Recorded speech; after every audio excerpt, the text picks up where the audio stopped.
नमस्कार प्रिय विद्यार्थियों। आज की वीडियो के माध्यम से हम 10 ऐसे महत्वपूर्ण टॉपिक के बारे में चर्चा करने वाले हैं जो कि राजनीति शास्त्र से संबंधित होंगे। अगर आपका सब्जेक्ट पॉलिटिकल साइंस है और आप बीए के प्रथम सेमेस्टर में आपका एडमिशन हुआ है, नेशनल एजुकेशन पॉलिसी के अंतर्गत आपका पेपर हो रहा है, आप किसी भी स्टेट यूनिवर्सिटी के किसी भी कॉलेज में पढ़ रहे हैं, संबंधित कॉलेज में पढ़ रहे हैं या यूनिवर्सिटी कैंपस में पढ़ रहे हैं, आपकी परीक्षा ऑब्जेक्टिव हो रही है, लिखित हो रही है, यानी अति लघु उत्तरीय, लघु उत्तरीय, दीर्घ उत्तरीय टाइप का आपका पेपर हो रहा है, और चाहे आपका पेपर OMR बेस्ड हो रहा है, यानी कि जिसमें MCQs आते हैं, मल्टीपल चॉइस क्वेश्चंस आते हैं, बहुविकल्पीय टाइप के, उस टाइप का हो। दोनों टाइप की तैयारी शुक्ला स्टडी पॉइंट पर करवाई जाती है। आप सभी का स्वागत है आपके अपने YouTube channel Shukla study point में। मैं शिवम शुक्ला आप सभी दोस्तों का हार्दिक स्वागत करता हूँ। आज के वीडियो के माध्यम से हम लोग पॉलिटिकल साइंस के टॉप 10 इम्पॉर्टेंट टॉपिक के बारे में चर्चा करेंगे, जहां से पिछले 3 वर्षों में परीक्षाओं में प्रश्न खूब दबा के पूछे गए हैं। यानी अगर इन 10 टॉपिक को आप मात्र तैयार कर लोगे तो आपको और कहीं से कुछ पढ़ने की ज़रूरत नहीं पड़ेगी। ठीक है, ये टॉपिक बेसिकली एक प्रकार से जब आप बीए के फर्स्ट सेमेस्टर में होते हैं, 2025 का चूंकि पेपर आप देने जा रहे हैं, नवंबर दिसंबर जनवरी तक आपके पेपर होंगे, तो भारतीय राष्ट्रीय आंदोलन और भारत का संविधान ये आपको पढ़ना पड़ता है। क्या पढ़ना पड़ता है भैया? भारतीय राष्ट्रीय आंदोलन और भारत का संविधान, इसके बारे में आपको पढ़ना होता है। ठीक है, भारतीय राष्ट्रीय आंदोलन की अगर बात करें, हाँ एक मिनट, हाँ माइक को था निकल गया था। भारतीय राष्ट्रीय आंदोलन और अगर भारत के संविधान की बात करें तो यहाँ से जो बनने वाले टॉप 10 टॉपिक्स हैं, यानी ये सिलेबस आपका है पूरा का पूरा। ये पेपर का नाम है भारतीय राष्ट्रीय आंदोलन यानी Indian national movement and constitution of India. Bharat के संविधान से बनने वाले कुछ इंपॉर्टेंट टॉपिक होंगे और कुछ भारतीय राष्ट्रीय आंदोलन से बनने वाले होंगे। अब बेसिकली इसका आधार, ये टॉप 10 टॉपिक कहाँ से मैंने ढूंढे हैं, कैसे मैंने निकाले हैं इसको, ये प्रीवियस ईयर क्वेश्चन पेपर में पूछे गए लगातार क्वेश्चंस पर आधारित हैं। ठीक है, और आपके सिलेबस पर आधारित है। अब आइए जानने का प्रयास करते हैं आखिरकार वो इम्पोर्टेंट टॉपिक कौन कौन से हैं जो एक प्रकार से आपकी परीक्षा में आ सकते हैं। पहला टॉपिक महोदय आपकी स्क्रीन पर आ चुका है, जो है वो पहला टॉपिक कौन सा है? पहला टॉपिक है आपका भारतीय राष्ट्रवाद के या भारतीय राष्ट्रवाद या भारत में राष्ट्रवाद उदय के क्या क्या कारण रहे हैं। देखिए, भारत में राष्ट्रवाद उदय के कई कारण रहे हैं, राजनीतिक कारण, सामाजिक कारण, ठीक है, इसके अलावा सामाजिक कारण हो गया, सांस्कृतिक कारण हो गया, धार्मिक कारण हो गया, और कुछ ऐसी नीतियां अंग्रेज लोग बनाए जिसकी वजह से एक प्रकार से लोगों के अंदर लगने लगा कि हाँ, ये अंग्रेज लोग हम पर शासन कर रहे हैं। उससे पहले भारत की जनता को ये पता ही नहीं था कि राष्ट्रवाद क्या होता है, नेशनलिज्म क्या होता है। राष्ट्रवाद बेसिकली उनको यही नहीं पता था कि पूरा भारत एक ही है। चूँकि वो छोटे छोटे रियासतों में छोटे छोटे राजाओं के अंदर में रहते थे, अपने ही राज्य को एक प्रकार से पूरा देश मानते थे, तो राज्य भक्ति थी, उसमें देशभक्ति नहीं थी। ठीक है, उस जनता में क्या था? राष्ट्रवाद नहीं था, राज्यवाद था। राज्यवाद या क्षेत्रवाद, ऐसा कह लें आज की भाषा में, क्षेत्रवाद जिसको आप कहते हैं। ठीक है, रीजनलिज्म जिसको आप बोलते हैं। नेशनलिज्म नहीं था, रियलिज्म था, मतलब कि रिलीजनिज्म, मतलब कि एक प्रकार जो होता है, जो रीजन होता है। ठीक है, रीजन माने होता है क्षेत्र, वाद माने होता है विचारधारा। तो जब भी इज्म लग जाए, इज्म माने वाद होता है अंग्रेजी में। ठीक है, तो राष्ट्रवाद का जो उदय बेसिकली शुरुआत होती है इसकी, कहाँ से होती है? सबसे पहली जो शुरुआत होती है, चिंगारी लगती है, आप सभी को पता होगा, मंगल पांडे जी ने गोली मारी थी। चूँकि उसमें चर्बी लगे कारतूस जो थे, बंदूकों को मुंह से खोलना पड़ता था, और चर्बी किसकी होती थी? गाय के मांस की और सुअर की मांस की। ठीक है, और इस वजह से एक प्रकार से जो थे वो एक प्रकार से जो भाई, अब मांस कोई ब्राह्मण व्यक्ति वो भी सुअर और गाय के मांस की बात कर ले तो आप तो भाई वो तुरंत मारेगा, तुरंत मारेगा, बिल्कुल उसमें कोई दो राय की बात नहीं, चाहे हिंदू हो चाहे मुसलमान हो। ऐसे में क्या हो, मंगल पांडे जी ने एक प्रकार से एक बार, चूँकि पहले क्या था कि छुआछूत भी था कुछ मात्रा में, तो मंगल पांडे जी से किसी ने ऐसे कहा कि भाई उस तो वहाँ पे काम करते हो जा करके, और वहाँ पे चर्बी लगे कारतूसों को खोलते हो, और वहाँ पे वो लगा रहता है इसका फलाने चमड़ा, तब तो नहीं तुमको लगता है, और हमने नल पे पानी पी लिया, कुएं पे पानी पी लिया, तो बड़ा छुआछूत की बात करते हैं। हालांकि उन्होंने कहा नहीं होगा, लेकिन हाँ ऐसी कुछ कथाएँ सामने आई। उन्होंने कहा अच्छा ऐसी बात, आप पियो पानी में कभी, मतलब उन्होंने कभी छुआछूत के बारे में नहीं रोका। बट आप देखते हैं फिर क्या हुआ कि धीरे धीरे करके क्या हुआ कि उन्होंने जाकर के उनके दिमाग में वही सारी बातें खोल रही थी कि भाई ये देखो, मैं पंडित पुजारी आदमी हूँ, ऐसा हो गया। तो 1857 ईस्वी में जो क्रांति उठती है, वो क्रांति ना केवल एक प्रकार से एक क्रांति ही थी, बल्कि ना केवल एक सैनिक विद्रोह था, बल्कि वो प्रथम स्वाधीनता संग्राम या प्रथम स्वतंत्रता संग्राम था हिंदुस्तान का। हिंदुस्तान की तरफ से एक ललकार थी अंग्रेजों को, और वह ललकार कहीं ना कहीं पे आप देखते हैं साकार होती आकर के 1947 में। लगातार तमाम प्रकार के आंदोलन होते हैं, और तमाम प्रकार के आंदोलनों को आप भारतीय राष्ट्रीय आंदोलन के बारे में समझते हैं। आप देखते हैं कि जैसे वो एक हुंकार लेते हैं 1857 की क्रांति के बाद में, चूंकि 1757 ईस्वी में 1 साल पहले, मतलब 100 साल पहले नीचे चले आओ, तो क्या हुआ था 1757 ईस्वी में प्लासी का युद्ध हुआ था। प्लासी के युद्ध में एक प्रकार से अंग्रेजों ने, एक प्रकार से भारतीय राजा थे उनको हरा दिया था, मुस्लिम राजा थे, तो एक प्रकार से इनके अंदर लग रहा था, मतलब तो अंग्रेजों को ये भी पता था कि 100 साल बाद अंग्रेज लोग, मतलब कि भारतीय लोग कुछ करेंगे, चूंकि शताब्दियां इनको ध्यान रहती हैं। तो 1857 में क्रांति होती है। फिर इसके बाद में 57 के बाद में आप देखते हैं 1885 ईस्वी में एक और अच्छी घटना हो जाती है। भारतीय राष्ट्रीय कांग्रेस की स्थापना हो जाती है। गोकुलदास तेजपाल संस्कृत महाविद्यालय बंबई में था, वहीं पर अलेक्जेंडर ऑक्टोबियन ह्यूम और व्योमेशचंद्र बनर्जी, दादा भाई नौरोजी, ऐसे तमाम प्रकार के व्यक्तियों ने मिलकर के स्थापना करी। व्योमेशचंद्र बनर्जी इसके प्रथम अध्यक्ष बनाए गए, और अलेक्जेंडर ऑक्टोबियन ह्यूम जो कि आयरलैंड के एक जो है बड़े अधिकारी थे, जो यहाँ पे भारत में शासन कर रहे थे, भारत में उनकी ड्यूटी लगी थी, तो उन्हीं की सलाह पर ये चीज़ें की गई कि जब आप किसी संस्था के द्वारा अपनी बातों को रखेंगे तो सरकार उसको सुनेगी। इस तरीके से भारतीय राष्ट्रीय आंदोलन, मतलब कि भारतीय राष्ट्रीय कांग्रेस की स्थापना होती है, और उसके बाद में फिर भारतीय राष्ट्रीय कांग्रेस के जो नेता हैं वो तमाम प्रकार के आंदोलन चलाएंगे। वही आंदोलन आपको यहाँ पर पढ़ना है। जैसे कि आप देखते हैं फिर 1919 ईस्वी में आप देखते हैं महात्मा गांधी आकर के इसमें मिलते हैं, और उनके मिलने से एक प्रकार से क्या होता है, असहयोग आंदोलन और तमाम प्रकार के ऐसे आप देखते जो है का क्या बोलते हैं, असहयोग आंदोलन हो गया, तमाम प्रकार के सत्याग्रह, तमाम प्रकार के आंदोलन जो है, छोटे छोटे आंदोलन, ठीक है, चलाए गए किसानों को लेकर के, श्रमिकों को लेकर के, ठीक है, इन सभी को लेकर के। तो ये सब आंदोलन आपको, तो राष्ट्रवाद का उदय के कई कारण थे, तमाम प्रकार की चीज़ें ऐसी की जा रही थी, जिससे अब लोगों को लगने लगा जब 1857 की क्रांति हुई कि भाई देखो ये पूरा देश, देखिए कुंवर सिंह बिहार से लड़ रहे थे, तात्या टोपे जो है कानपुर से लड़ रहे थे, झांसी की रानी झांसी से अपना पूरा मोर्चा संभाले हुई थी, ऐसे दिल्ली से आप देखते बहादुर शाह जफर वगैरह लड़ रहे थे। ऐसे पूरा का पूरा एरिया जो है अलग अलग क्षेत्र के लोगों ने कवर कर रखा था, सब लड़ रहे थे।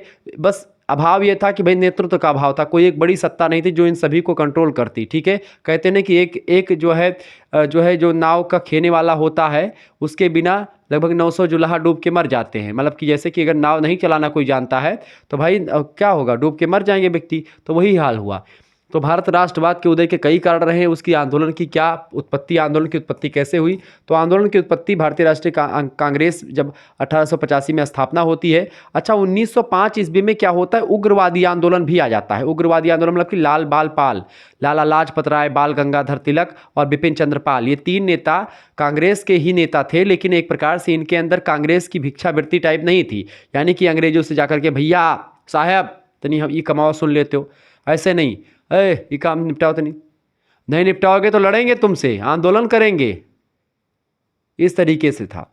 यानी वो उग्रवादी आंदोलन जो था वो डरते नहीं थे बिल्कुल भी, ना तो अंग्रेजों की नीतियों पर, सरकार की जो वो थी उस पर उसका विरोध करते थे, उनको मानते वानते नहीं थे।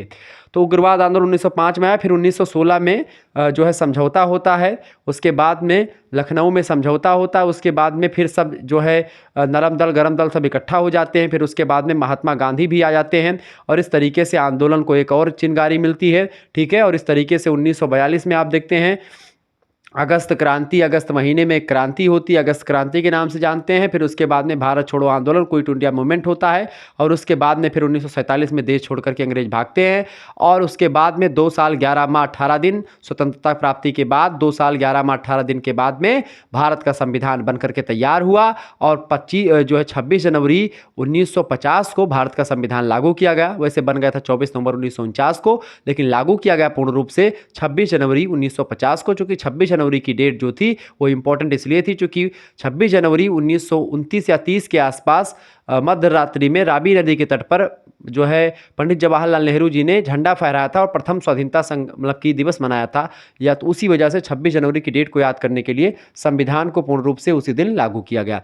ये रही पूरा का पूरा एक सिनेरियो भारतीय राष्ट्रीय आंदोलन और भारत के संविधान का, यानी किस तरीके से शुरुआत होती है और किस तरीके से पूरा का पूरा संविधान लागू होकर के और होता है। अब संविधान में क्या क्या बात है, संविधान में प्रस्तावना है, मौलिक अधिकार है, नीति निर्देशक सिद्धांत है, संविधान ये जैसी बात है, दुनिया का सबसे बड़ा लिखित संविधान है भारत का संविधान, तो ऐसे तो बन नहीं गया होगा। तमाम देशों के संविधान से हमने कुछ लिया, जैसे आयरलैंड के संविधान से हमने नीति निर्देशक सिद्धांत को लिया, मौलिक अधिकारों को हमने अमेरिका के संविधान से ले लिया, ठीक है। ब्रिटेन के संविधान से हमने संसदात्मक शासन व्यवस्था ले ली, कनाडा से संघात्मक व्यवस्था ले ली। ऐसे ही राष्ट्रपति और इन सभी की व्यवस्था कहीं ना कहीं पे कुछ अमेरिका से, कुछ उपराष्ट्रपति की व्यवस्था अमेरिका, ऐसे तमाम प्रकार की चीज़ों की व्यवस्था, उसकी भाषा वगैरह अलग अलग देशों से ली गई। संविधान में संशोधन की प्रक्रिया हमने कहाँ से ली है बताएं?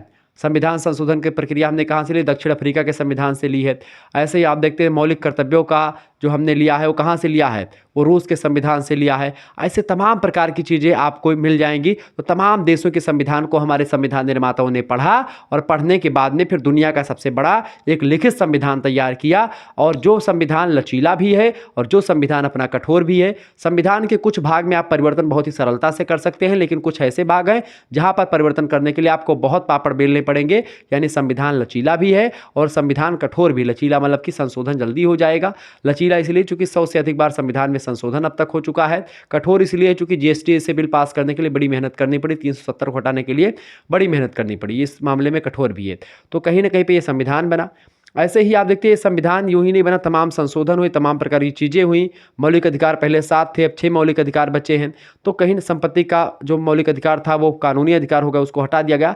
तो पूरा का पूरा सिनेरियो मैंने आपको यहाँ पर समझा। राष्ट्रपति की व्यवस्था अनुच्छेद 52 से लेकर के 61 तक की गई है। तो ये सब चीज़ें आपको यहाँ पर चीज़ें मिल जाएंगी, ठीक है। और इसका PDF वगैरह भी तैयार कर दिया गया, तो उसको व्यवस्थित करने के लिए मैं आपको बताऊँगा कैसे लेना है, ठीक है। तो ये आपका ये पहला टॉपिक। दूसरा टॉपिक आपको क्या पढ़ लेना है? भारत का सर्वोच्च न्यायालय यानी कि सुप्रीम कोर्ट ऑफ इंडिया और हाई कोर्ट, ठीक है, and high court. Supreme court of India कैसे भारत का सर्वोच्च न्यायालय की स्थापना या गठन कैसे होता है और इसकी शक्तियां, ठीक है, और हाई कोर्ट का गठन और शक्तियां, कार्य, बस यही आपको पढ़ लेने हैं, ठीक है। सुप्रीम कोर्ट के मुख्य न्यायाधीश के बारे में थोड़ा बहुत जानकारी, बस इतना आपका पढ़ लीजिए, तो ये प्रश्न आपका 100% आने वाला है। इसके अलावा, ठीक है, मौलिक अधिकार और नीति निर्देशक तत्व। मौलिक अधिकारों की अगर बात की है तो भारतीय संविधान के अनुच्छेद 14 से, मतलब अनुच्छेद 12 से लेकर के बेसिकली देखेंगे, अनुच्छेद 12 से 35। और भाग की अगर बात की जाए तो भाग जो है 3 में मौलिक अधिकारों की बात करी गई है, ठीक है। नीति निर्देशक सिद्धांतों या तत्वों की बात की जाए तो ये अनुच्छेद 36 से लेकर के अनुच्छेद 51 तक संविधान में वर्णित है। भाग 4 इनको कहा, भाग 4 में शामिल है, ठीक है। और मौलिक कर्तव्यों की अगर बात की जाए तो भाग 5, मतलब भाग 4 का बाद में चूंकि जोड़ा गया मौलिक कर्तव्य, तो उसमें शामिल है अनुच्छेद 51 के का में 11 मौलिक कर्तव्यों को जोड़ा गया है। पहले 10 मौलिक कर्तव्य जोड़े गए थे, फिर 2002 में उसमें एक मौलिक कर्तव्य और जोड़ दिया गया कि भाई अब जो है प्रत्येक माता पिता का कर्तव्य होगा कि वह अपने 6 से लेकर के 14 साल के बच्चों को निःशुल्क और मतलब अनिवार्य शिक्षा उपलब्ध करवाएगा, ठीक है। ये चीज़ें बता दी गई। तो नीति निर्देशक सिद्धांत बेसिकली वे तत्व होते हैं जो कि राज्य के द्वारा फॉलो किए जाते हैं। राज्य चाहे तो इसको जनता पर लागू करे, चाहे तो ना लागू करे, जनता इसके लिए सुप्रीम कोर्ट नहीं जा सकती है।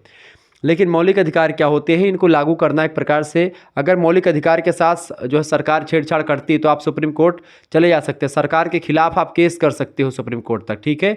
यहाँ तक का प्रावधान किया गया। मौलिक अधिकारों में स्वतंत्रता का अधिकार, आपको समानता का अधिकार, अनुच्छेद 14 से लेकर के अनुच्छेद 18 तक समानता का अधिकार दिया गया है। अनुच्छेद 14 क्या कहता है कि कानून के नज़रों में सब बराबर है, विधि के समक्ष समता की बात करता है। अनुच्छेद 15 क्या कहता है? अनुच्छेद 15 कहता है कि भाई धर्म, जाति, लिंग, जन्मस्थान इत्यादि के आधार पर किसी बच्चे में, किसी व्यक्ति में कोई भेदभाव नहीं किया जाएगा। सारे जाति के लोग, सारे धर्म के लोग, महिला है, पुरुष है, काला है, गोरा है, ठीक है, किसी प्रकार का कोई भेदभाव नहीं किया जाएगा। अनुच्छेद 16 कहता है कि लोक नियोजन के विषय में अवसर की समानता। लोक नियोजन क्या होता है? पब्लिक प्लानिंग करने के लिए, कोई भी जैसे सरकारी पद पर अगर आपको आसीन होना है, नौकरी वगैरह में किसी प्रकार की आरक्षण की व्यवस्था या चीज़ें नहीं की जाएंगी, सभी समान होंगे। लेकिन आरक्षण इसमें एक थोड़ा सा अपवाद है, ठीक है, एक्सेप्शन है। बाकी अनुच्छेद 17 क्या कहता है? अस्पृश्यता का अंत। छुआछूत जो था पहले कि भाई कहते थे कि भाई तुम जो है चमार हो, तुम कोरी हो, तुम ये फलाने हो, ढमाके हो, अस्पृश्य हो, तुम हमको नहीं छू सकते हो, सब खत्म कर दिया गया। बहुत बढ़िया। अनुच्छेद 17 क्या कहता है? अनटचेबिलिटी का अंत। तो भाई छुआछूत क्यों? लेकिन अगर आप वैसे नहीं छूने के, मतलब कि अब आप किसी को जाकर के छू नहीं सकते हो कि जाकर के भाई आप जैसे कोई लड़की जा रही हो, आपने उसको छू लिया, या कोई बहुत बढ़िया डेंटिक पेंटिक से है, आप कीचड़ लगाए उसको छू लिया, तब मारेगा पटक के तुमको, ठीक है।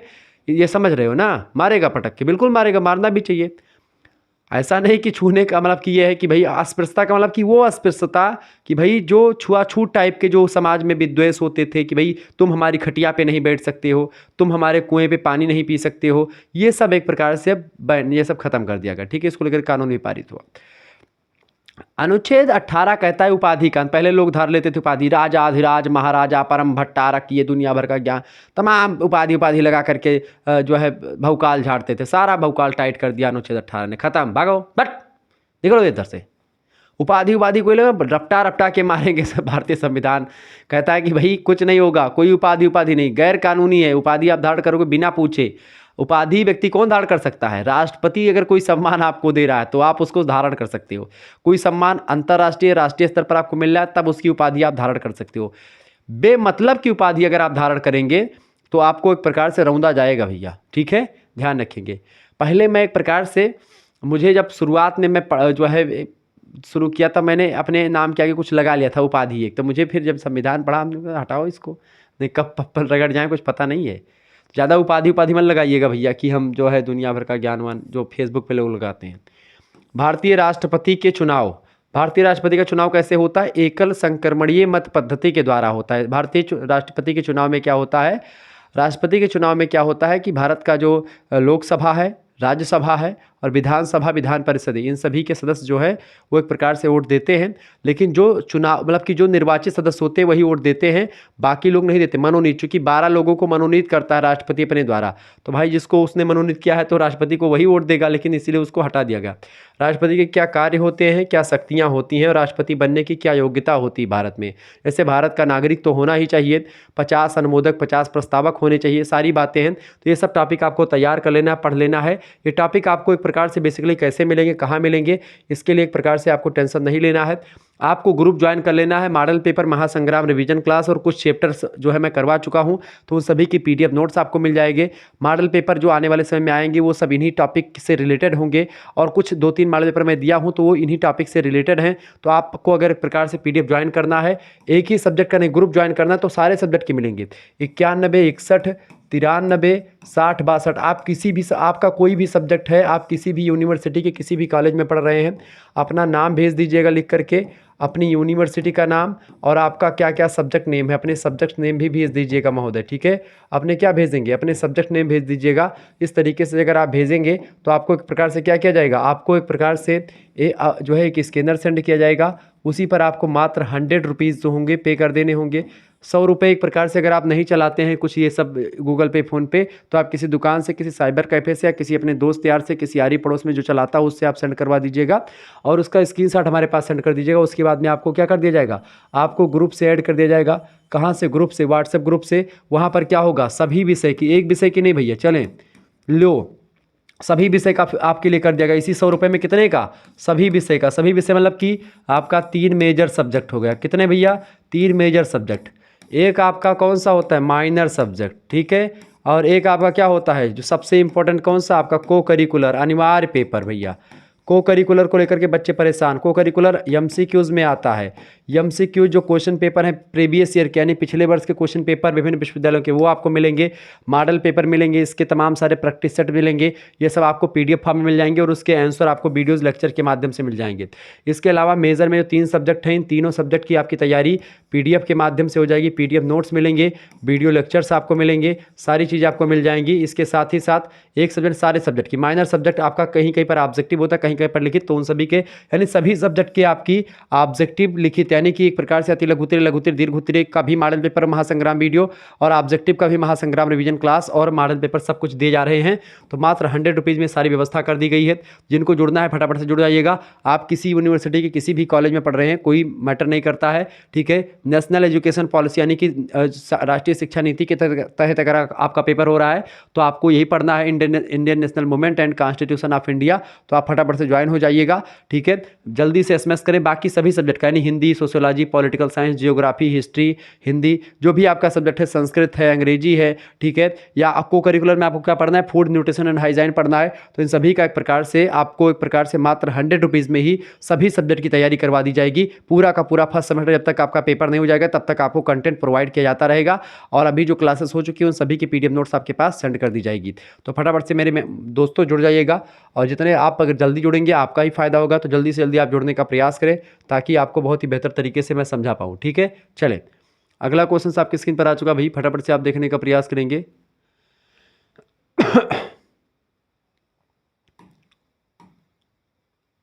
हाँ चले, पांचवा टॉपिक आपका कौन सा है भैया? भारतीय संविधान के लक्षण और विशेषताएं। भारतीय संविधान की कई विशेषताएं हैं।